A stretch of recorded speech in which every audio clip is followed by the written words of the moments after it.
Welcome back, India aspirants, to the 32nd of 40 lectures of English Crash Course by Ma Tutorial. My name is Anmol and I shall be your guide on this journey through the English language. You must remember, till now we've done parts of speech and then we started with question tags. Today we are doing narration as in direct and indirect speech. Let us dig right into it. सबसे पहले direct speech. Now when the speaker's speech is presented as is, it is known as direct speech. जब बोलने वाले के जो वक्ता जो है, वो जो भी बोल रहा है, जो भी उसके वचन, जो भी वाचन है उसका, जो भी वो बिल्कुल वैसे का वैसा अगर पेश किया जाए, वैसे का वैसा अगर प्रस्तुत किया जाए तो उसको डायरेक्ट स्पीच कहते हैं. जो उसने बोला है बिल्कुल वैसे का. फॉर एग्जाम्पल राम ने बोला क्या? आई वर्क हार्ड. अब राम ये बोलेगा, राम ने बोला मैं मेहनत करता हूं. पर अगर मैं राम के बारे में बताऊंगा तो मैं कहूंगा राम बोलता है कि वह मेहनत करता है. ये इनडायरेक्ट स्पीच हो गई. डायरेक्ट स्पीच मतलब राम जो बोल रहा है उसके वचन, उसके वाक्य, उसके शब्द हुबहू. और इनडायरेक्ट स्पीच हो गई कि मैं अपने शब्दों में अब बता रहा हूं कि राम ने क्या कहा था. तो सेज क्या है? Reporting verb. अब ये वाला जो वर्ब है इसको हम लोग रिपोर्टिंग वर्ब कहते हैं. ये बाद में काम में आएगा, इसको याद रखिएगा कि ये रिपोर्टिंग वर्ब ये वाला वर्ब होता है जो राम के आगे बताया गया. राम बोल सकता है, Ram shouted, Ram pleaded, Ram requested, Ram commanded, Ram invited. It could be many other words. तो यहां पे जो वर्ड होगा उसके अनुसार इनडायरेक्ट स्पीच का स्ट्रक्चर बदलेगा. इसीलिए इंपॉर्टेंट है, याद रखिएगा. इसको हम लोग रिपोर्टिंग वर्ब कहते हैं. इसके आगे ये जो है इसको रिपोर्टेड स्पीच कहते हैं. ये रिपोर्टेड स्पीच है या डायरेक्ट स्पीच है, डबल कोट्स के अंदर लगता है. डबल कोट्स के अंदर मतलब वर्बैटिम. वर्बैटिम मतलब सिक एराट स्क्रिप्टम. सिक एराट स्क्रिप्टम मतलब हुबहू, word to word, word to word. जैसा लिखा गया, जैसा बोला गया, बिल्कुल वैसे का वैसा. वर्बैटिम, सिक एराट स्क्रिप्टम, word to word. All of these mean the same thing. So indirect speech, as I've already said, when someone states what the speaker said in their own words, it is known as indirect speech. जब कोई बताता है कि speaker ने क्या बोला अपने खुद के शब्दों में, जब कोई अपने स्वयं के शब्दों में ये बताता है कि स्पीकर ने क्या बोला, उसको हम लोग कहते हैं indirect speech. Example, Ram says that he works hard. Ram कहता है कि वह मेहनत करता है. He says, अच्छा अब कन्वर्ट कैसे करते हैं देखो. He says I work hard, he says that he works hard. तो दो तीन चीजें इसमें नोटिस करने वाली हैं. एक तो कि that लगा है, I का he बन गया है और work का works बना है. टेंस की वजह से वो चेंज हो गया है, he बना है. तो remove the comma and the inverted commas. ये कॉमा और ये इन्वर्टेड कॉमर्स हटा दिए गए. यूज द कंजंक्शन दैट का उपयोग किया गया है. If the pronoun is in the first person, अगर प्रोनाउन जो अंदर का है वो फर्स्ट पर्सन में है, then it changes according to the subject. तो जो सब्जेक्ट है उसके अकॉर्डिंग चेंज होगा. ऑब्वियसली सब्जेक्ट अगर बोल रहा है आए, तो बाद में जब रिपोर्ट किया जाएगा तो सब्जेक्ट के अकॉर्डिंग होगा. अगर यहाँ पे शी होता तो यहाँ पे भी शी होता, क्योंकि अगर वो लड़की बोल रही है कि आई वर्क हार्ड, मैं मेहनत करती हूं, तो मैं ये कहूंगा कि वह कहती है, she says that she works hard. वह कहती है कि वह मेहनत करती है. तो वह, उसके लिए जो अप्रोप्रिएट प्रोनाउन होगा, जेंडर प्रोनाउन, वो लगेगा. The first part of the sentence, example, he says I work hard, he says that he works hard. तो अगर अंदर जो प्रोनाउन है वो फर्स्ट पर्सन में है, रिपोर्टेड स्पीच का प्रोनाउन अगर फर्स्ट पर्सन में है, तो इनडायरेक्ट स्पीच में वो चेंज होगा सब्जेक्ट के अनुसार. अब अगर प्रोनाउन सेकंड पर्सन में है, then it changes according to the object of the first part of the sentence. Object अगर वहां पे लिया हुआ है, for example he says to me, he subject है, सेज टू मी मैं ऑब्जेक्ट हूं. ही सेज टू मी मुझे बोल रहा है, क्या बोल रहा है? You work hard. अब ऑब्जेक्ट के अनुसार चेंज होगा. वो मुझे बोल रहा है कि तुम मेहनत करते हो, तो मैं क्या बोलूंगा? ही tells me that I work hard. कि वह ये कहता है कि मैं मेहनत करता हूं, क्योंकि वो मुझे कह रहा है ना कि तुम मेहनत करते हो. तो मैं जब इनडायरेक्ट बताऊंगा तो बताऊंगा कि वो कह रहा था कि मैं मेहनत करता हूं. ही टेल्स मी और tells me, says to me या सेज मी नहीं होगा. He says to me that I work hard, says to लग सकता है, tells is a better word for the indirect speech. If the pronoun is in the third person, then there is no change in it. अगर third person में है तो कोई change नहीं होगा. भाई he says that he works hard, he said he works hard, he said comma double inverted commas he works hard. तो he says that he works hard, दोनों वही. he says to me she works hard, कि वह काम करती है. तो मैं इनडायरेक्ट में भी बोलूंगा तो वह तो वही रहेगी. मेरे लिए भी उसके लिए भी, दोनों के लिए थर्ड पर्सन सेम है. First person, second person, third person में अगर आपको अभी भी कंफ्यूजन है, please go back and revisit the pronounce chapter. That chapter will definitely clear your doubts on first, second and third person. So he tells me that she works hard. Obviously, he tells me, well, he says to me, he tells me that she works hard, कि वह मेहनत करती है, वह मेहनत करती है. वो भी उसको वह बोलेगा, मैं भी उसको वह बोलूंगा. थर्ड पर्सन हम दोनों के लिए थर्ड पर्सन है. अब से और said जो है वो तो सेम रहता है, remains the same, but say to becomes tell and said to becomes told. He says to me, you work hard. He says you work hard. He says that you work hard. पर अगर says to है तो tells बन जाएगा, अगर said to होता तो told बन जाता. That is the difference. That I work hard. अब यहां देखो you सेकेंड पर्सन के अनुसार अगर प्रोनाउन है तो ऑब्जेक्ट के अनुसार चेंज होगा. ऑब्जेक्ट मी है तो यहाँ I लग जाएगा. He told me that I work hard. Note: we do not use to after tell, tells, told, but necessarily use as an object after it.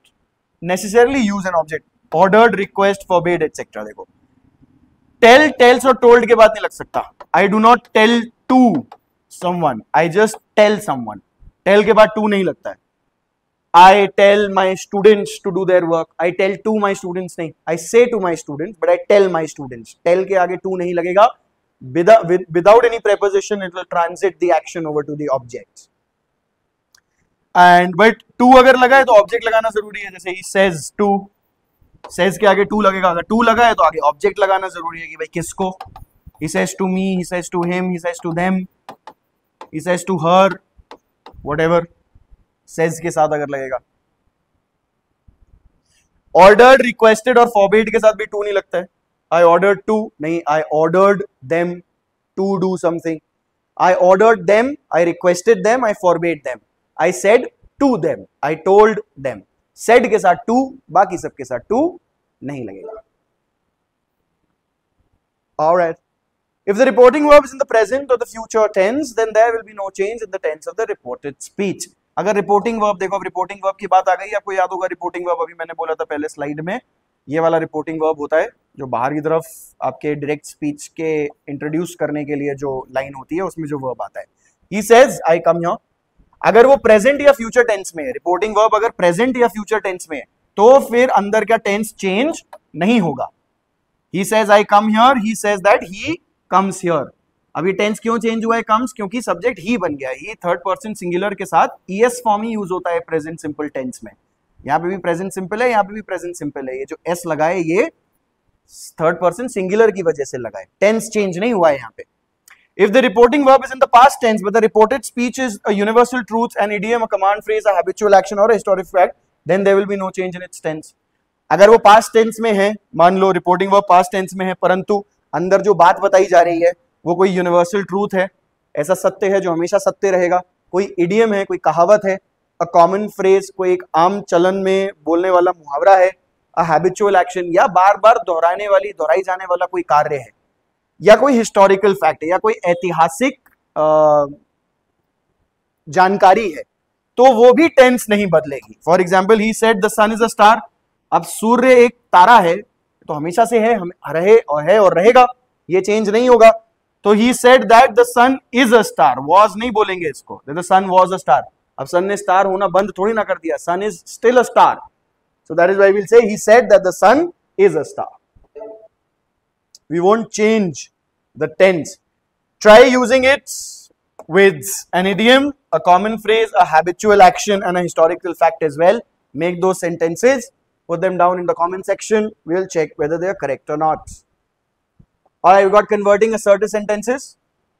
We were converting assertive sentences यहाँ पे. Basically, sentences आपको याद है 4 तरह के थे, 5 तरह के थे. The fifth one was bonus one, the optative. But if you don't remember them, please go back and visit the second lecture, the subject-verb agreement. We've done the kinds of sentences there. Now, converting assertive sentences का part चल रहा है. जो पहले assertive sentences थे, उसका part चल रहा था. We've reached till here.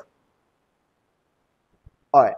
Now, if the reporting verb is in the past tense and the reported speech is in any of those, not any of those, then the tense of the reported speech will change in the following way.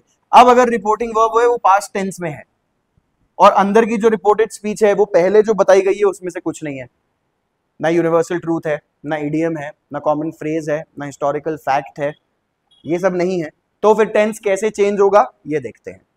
Simple present tense अगर अंदर होगा तो क्या बन जाएगा वो simple past, simple past होगा तो क्या बन जाएगा पास्ट परफेक्ट, पहले से पास्ट परफेक्ट होगा तो कोई चेंज नहीं आएगा।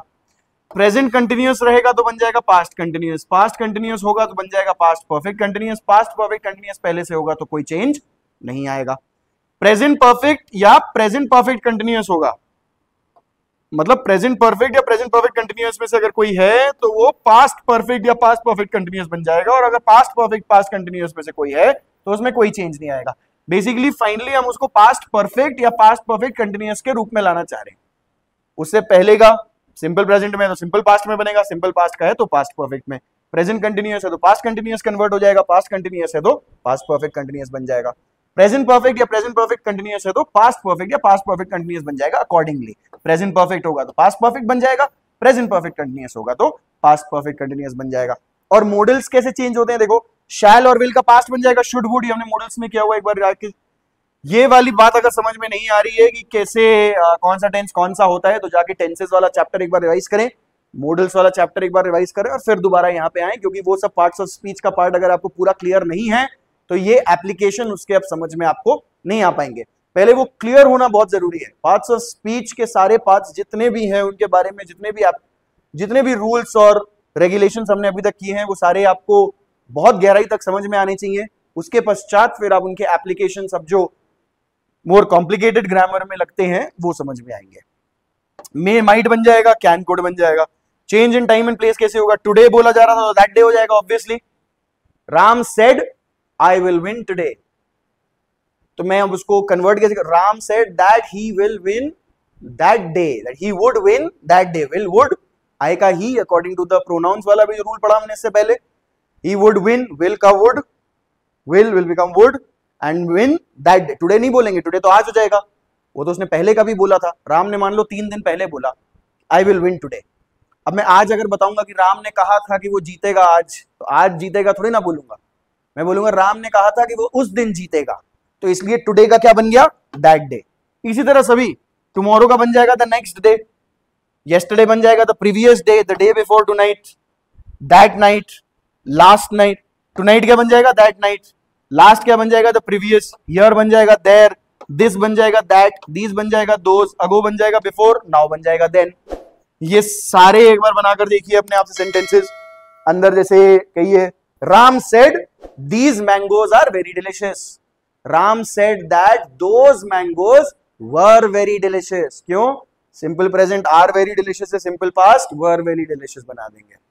अब Ram said these mangoes were very delicious, Ram said these mangoes had been very delicious, those mangoes had been very delicious. Grammatically it is correct, though factually it might not make any sense. So that is the way that you do it. अगर और practice चाहिए आपको तो of course you'll have to come join us here for the resource material that we provide, and you can make your own sentences as well. I'll give you some practice. Let's try that. She said I cannot help you at this time. So you remember she said that she could not help me at that time. I hope everybody understands that. देखो, she said that she couldn't help me at that time. अब देखो क्या क्या change हुआ है, कौन कौन से रूल्स लगे। सबसे पहले हमने बोला कि अगर अंदर फर्स्ट पर्सन यूज हो रहा है तो उसको हम सब्जेक्ट के अनुसार चेंज करेंगे। अब यहाँ आई बोला जा रहा है तो वो शी बन गया। कैन नॉट कुडंट बन जाएगा कुड नॉट। क्यों, कैन का कुड पास्ट टेंस में, ये सेड क्या है पास्ट टेंस है, देख रहा है। हेल्प यू, अब यू क्या, मैं हूं, शी सेड, यहाँ पे अगर बताया नहीं है तो मेरे को बोला जा रहा है कि I can not help you, तो यहाँ मी आ जाएगा, हेल्प मी। और दिस टाइम, दिस का क्या बन जाएगा दैट, ये अभी देखा हमने। ये सेंटेंस देखिए, लिखिए, वापस जाइए और फिर से देखिए सारे रूल्स अभी जो हमने पढ़े हैं और समझिए कहां कहां पे कौन कौन सा रूल अप्लाई किया गया है, और फिर आइए और दूसरा सेंटेंस सॉल्व करिए मेरे साथ। He said to me I shall come to meet you tomorrow. So देखो, ही सेड दैट, और he told me that he would come to meet me the next day. Do you understand that? Tomorrow will become the next day. You will become me. I will become he. He said to me, remember all of these rules we've just covered in the previous slides. कि second person अगर अंदर pronoun है तो वो object के अनुसार change होगा, first person अगर है तो वो सब्जेक्ट के अनुसार चेंज होगा, शैल का फ्यूचर बन जाएगा. शैल यहाँ पे शुड नहीं होगा. क्यों नहीं होगा? क्योंकि शुड यूज होता है करना चाहिए के लिए. यहाँ शैल वो विल के लिए यूज कर रहा है. That I will come to meet you tomorrow, उसका रिप्लेसमेंट शैल है यहाँ पे. तो जब ही बन जाएगा तो शैल शुड नहीं, वुड बनेगा. विल का past would. Ram said, I haven't taken any exam this year, but I intend to take 2 exams the next year. All right. Ram said that he hadn't taken any exam that year. देखो. Ram said that he hadn't taken any exam that year, but he intended. Intend का देखो, intend यहां पे आया, intend एक नया verb आ रहा है. यहां पे तो hadn't, haven't का hadn't taken, perfect present, perfect past. Intend, simple present. Intended, simple past. To take 2 exams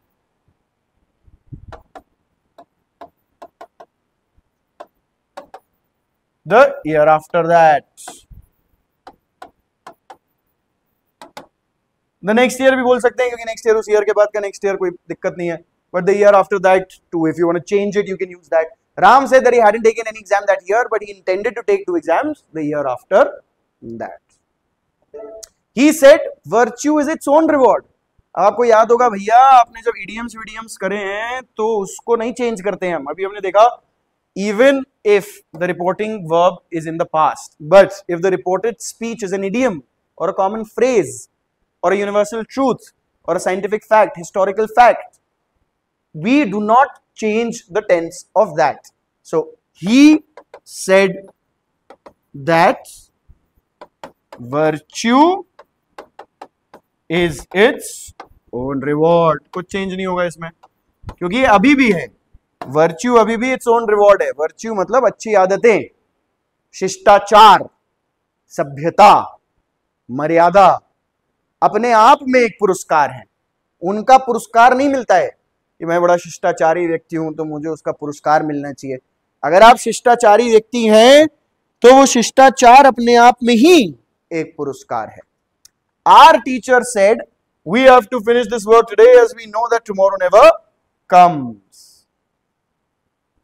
तो अच्छा, our teacher told us, let's see, our teacher said या told us, दोनों चलेगा. Our teacher said that, अब ये वाला part change होगा क्योंकि ये वाला पार्ट उसने वहीं उस वक्त इंसिडेंटल है. that we had to finish that work that day. As अब we know that tomorrow never comes, ये यूनिवर्सल ट्रूथ है, ये हमें पता है, ये भी यूनिवर्सल ट्रूथ है और अभी भी सत्य है. और tomorrow never comes, ये कल कभी नहीं आता, ये भी यूनिवर्सल ट्रूथ है, ये भी सत्य है. तो दोनों का टेंस चेंज नहीं होगा. वी न्यू नहीं, एज वी नो, अभी भी जानते हैं हम ये. That tomorrow never comes. So this part will not change. All right. Now these are just a few examples. Come up with your own examples as well and try to solve them. Questions डालो या तो थोड़े complicated. देखो कोई और solve कर पा रहा है कि नहीं कर पा रहा है उसको. Come up with a good direct speech and let's see if somebody can crack your direct speech into an indirect speech. Now we are converting interrogative sentences, the second kind of sentences. We started with assertive, interrogative today. The rest of the sentences will complete tomorrow. It's 2 days of narration.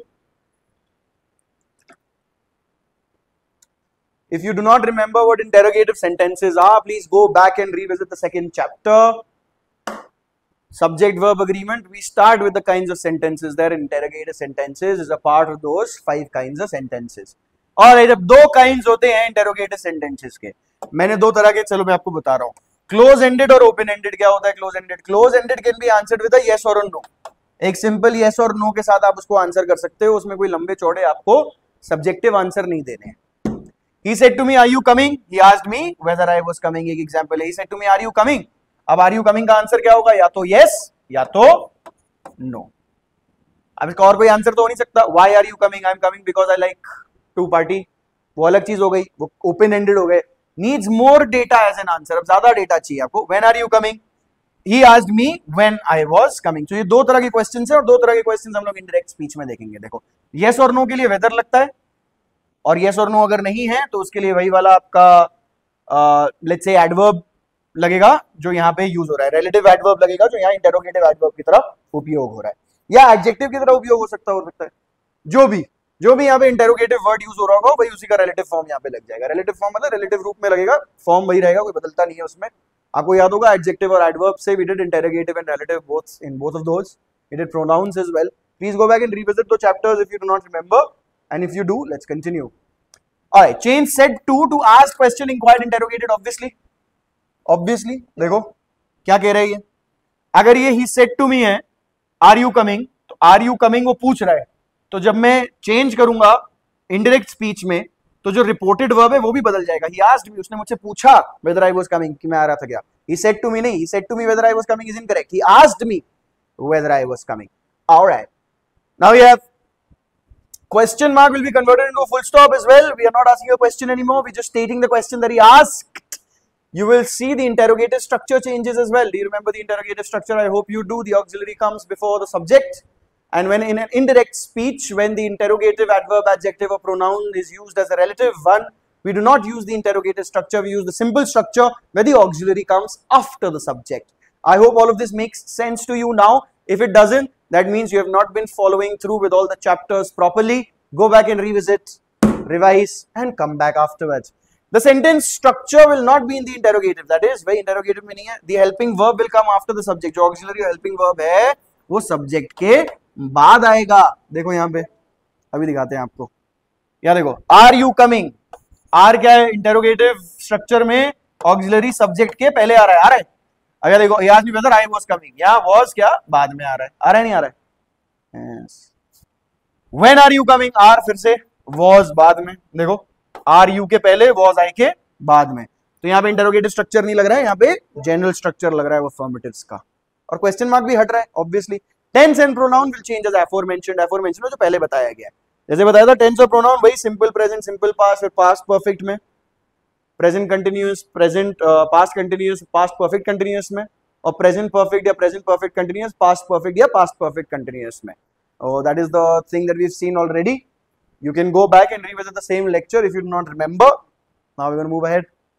Converting interrogative sentences. For closed-ended questions, use the conjunction if or whether. Closed-ended कौन से थे? वो जिसका answer yes or no में आता है. Yes or no में answer आ रहा है अगर तो if और whether का उपयोग करेंगे. For open-ended questions, we do not use a conjunction. Conjunction का उपयोग हम लोग नहीं करते.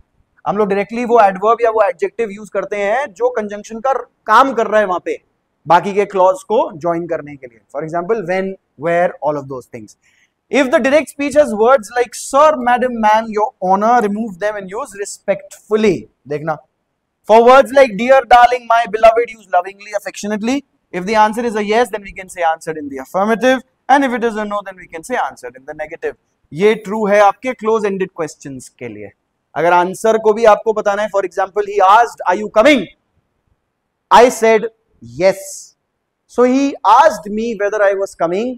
I replied in the affirmative. That is how you can say. You can say I said yes, or you can say I replied in the affirmative. अब वो direct speech में कह रहा है कि अगर sir, madam, ma'am, your honour लगाया हुआ था तो आप वो नहीं बोलोगे, आप रिस्पेक्टफुली लगा दोगे वहां पे इनडायरेक्ट स्पीच में. He asked, sir, are you coming? So he respectfully inquired if I was coming. तो वो सर हटा दिया मैंने, रिस्पेक्टफुली लगा दिया क्योंकि वो सर क्या बता रहा है? रिस्पेक्ट बता रहा है. तो बस वो चीज दर्शाने के लिए कि वहां रिस्पेक्ट थी, हमने एक एडवर्ब लगा दिया रिस्पेक्टफुली. ऐसे ही डियर डार्लिंग, अगर माय बिलवेड लगाएगी dear are you coming, he asked her dear are you coming, so he asked her whether she was, he lovingly asked her whether she was coming. ये चीज. और let's see, we'll look at some examples and you will understand, I hope, in a better way. Check it out. He said to me, do you know me? So again, he said to me, जो reported verb है वो he asked me. आज के साथ to नहीं लगता, he asked me. Do you know me? Yes or no में आएगा तो whether वेदर फिर क्या, वेदर यू नो मी, तो यू क्या बन जाएगा, आई, क्यों, सेकंड पर्सन है तो ऑब्जेक्ट के हिसाब से चेंज होगा, फर्स्ट पर्सन है तो सब्जेक्ट के हिसाब से चेंज होगा। He asked me whether I knew him, और क्वेश्चन मार्क लगेगा, फुल स्टॉप लगेगा, फुल स्टॉप लगेगा।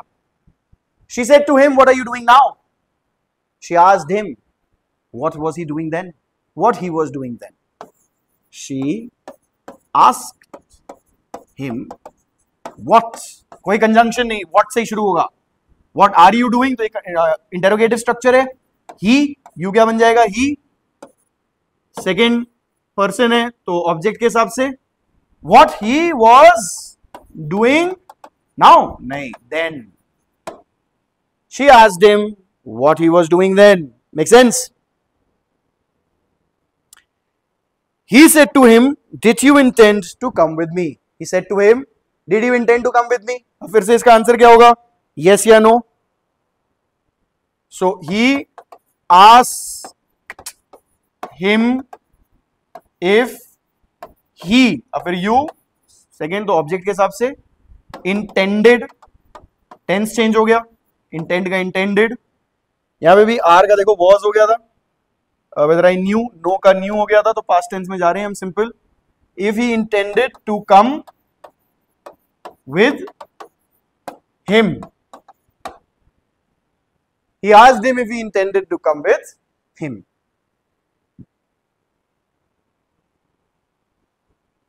It should be if he had intended to come with him. If he had intended to come with him, why? Because we are already in the past here. Did you intend to come with me? We are asking in the past, simple past will become past perfect. So he asked him if he had intended to come with him. Yes.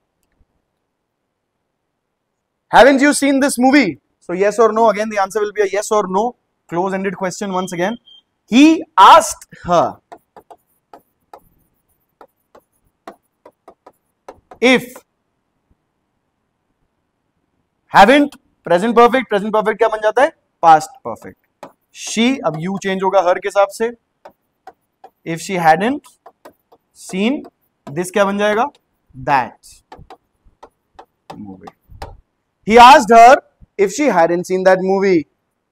He asked her if she hadn't seen that movie. He said to her, Madam, can I help you? अब madam आया तो madam लगाएंगे, respectfully बोलेंगे, देखो, he respectfully asked her. He respectfully asked her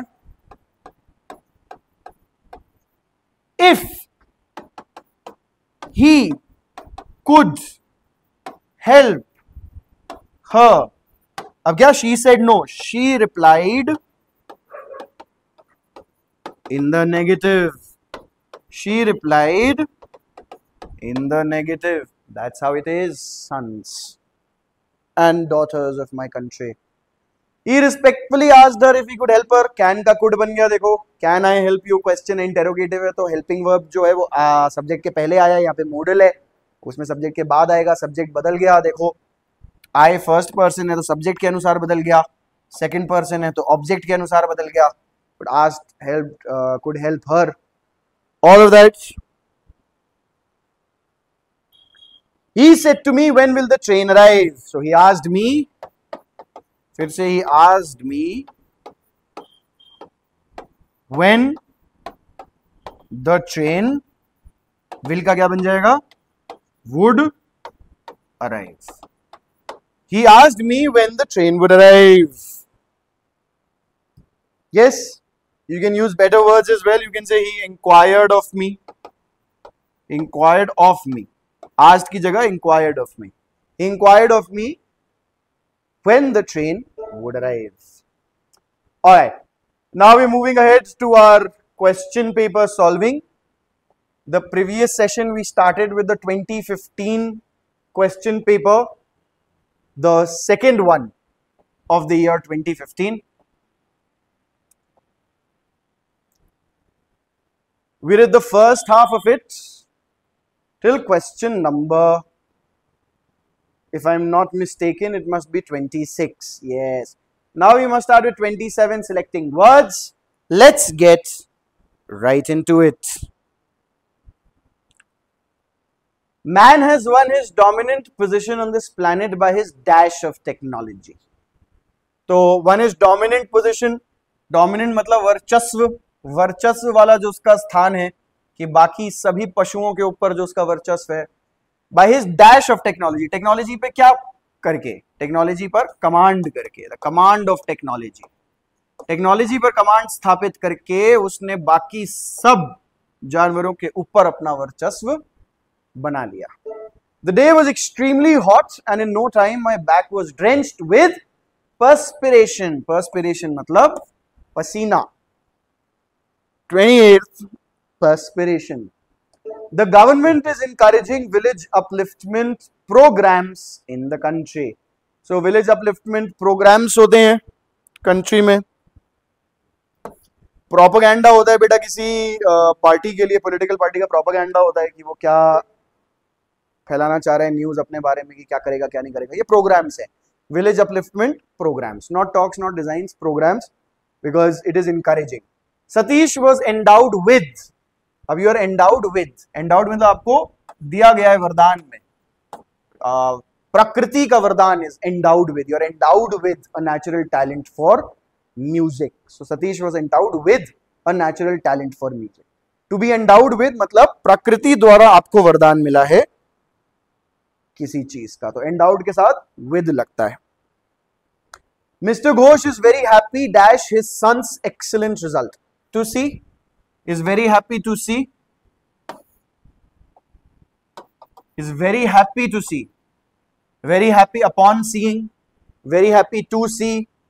Here we don't have upon seeing, so we can easily identify the 2C to be the best option.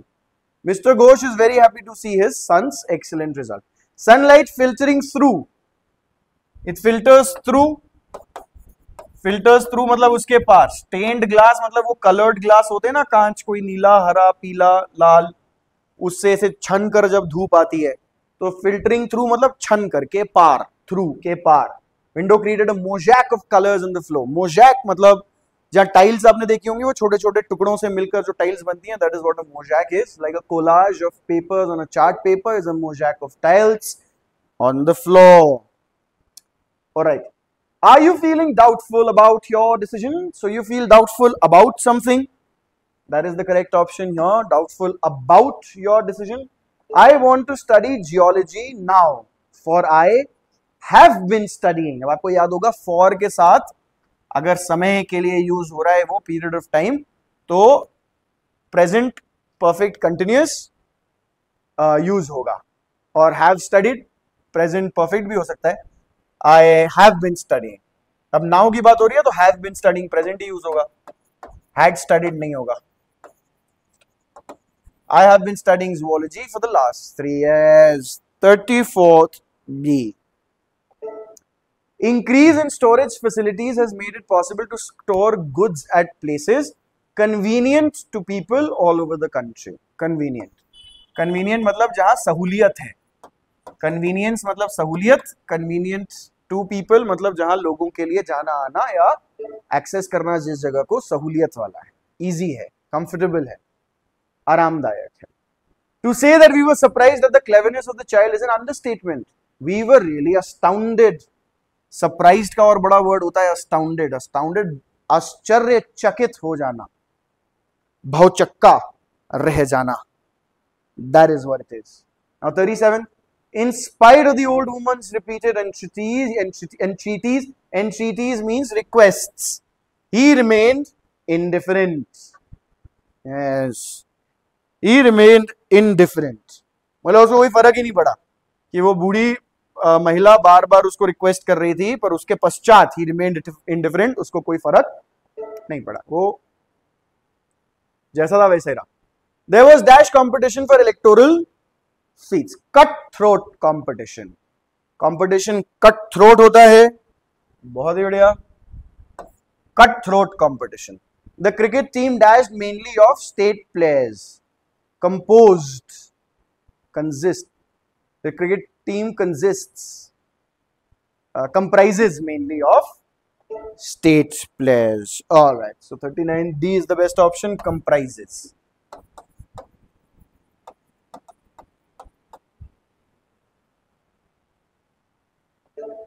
comprises mainly of state players. All right. His love for money is the only dash that drives him to work so hard. Is the only reason. His love for money is the only reason that drives him to work so hard. कि उसका जो धन से, दौलत से उसको जो प्यार है, वो एकमात्र कारण है जो उसको इतना मेहनत करने को उतारू रखता है. Reason. According to dash sources, according to reliable sources perhaps, the chief minister did not consult his cabinet members on this issue. Yes, reliable resources.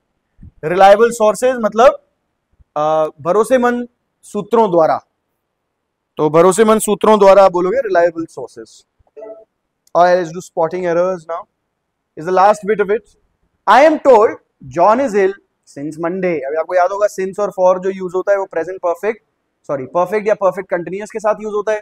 यहाँ पे ये simple है, तो 42 का B is incorrect. You will say I am told John has been ill. Has been ill since Monday. I shall leave school as soon as I find a job. तो ये हम लोग करेंगे अभी कंडीशनल सेंटेंसेस में भी कि एक सिंपल फ्यूचर में है तो दूसरा सिंपल प्रेजेंट में होगा. अब सिंपल फ्यूचर से उन्होंने शुरू किया है, ये गलत अपने आप में नहीं है, तो until I as soon as I find a job, तो ये सिंपल प्रेजेंट बनेगा, सिंपल फ्यूचर नहीं बनेगा. He is a rich man. He is owning a number of buildings in. He is owning a number of buildings in. Yes, so he owns. आपको याद होगा कुछ words ऐसे थे जो ing फॉर्म में यूज नहीं हो सकते हैं. He owns a number of buildings in Bombay. He is owning नहीं होता. We were able to make it in spite of bad weather. We were able to make it in spite of bad weather. A bad weather नहीं, in spite of bad weather. Weather a weather नहीं. Weather is just a continuous phenomena. You cannot. It is not a countable noun.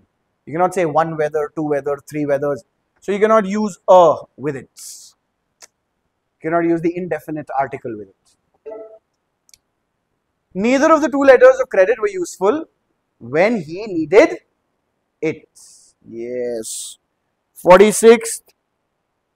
Neither of the two letters of credit, if you remember, neither is a singular, so we cannot use a past for it. Neither of the two letters of credit was useful. Little he realized. We saw adverbs when we start with a negative adverb, we start with an adverb, we use the interrogative structure. Little did he realize. So 47th A. 48th. A difficult syllabus is supposed to hurt juvenile minds. Hurt juvenile minds होगा या a juvenile mind होगा. उसमें mind को आपको either you'll have to make a plural or you'll have to give an indefinite article to it. So 48th is C. Difficult syllable is supposed to hurt juvenile minds or a juvenile mind. The voice of sanity and patriotism are important to dispel the prevailing confusion. So 49th you will see are important. The voice of, so the voice of यहाँ पे subject singular है, voice है, voice of sanity and patriotism. देख के आपको लग सकता है plural है, पर main subject word क्या है? Voice. So is important to dispel. The voice of sanity and patriotism is important to dispel the prevailing confusion. And the last one for today, you are going to explain your late arrival. अभी आपको अभी question tags हमने किए हैं. You were, तो जो auxiliary है उसका negative लगता है, यहाँ weren't होगा. और जो subject है वही subject आएगा, you होगा. Weren't you? You were going to explain your late arrival, weren't you? If you don't remember, please revise subject tag from the previous lecture. And I shall see you in the next one.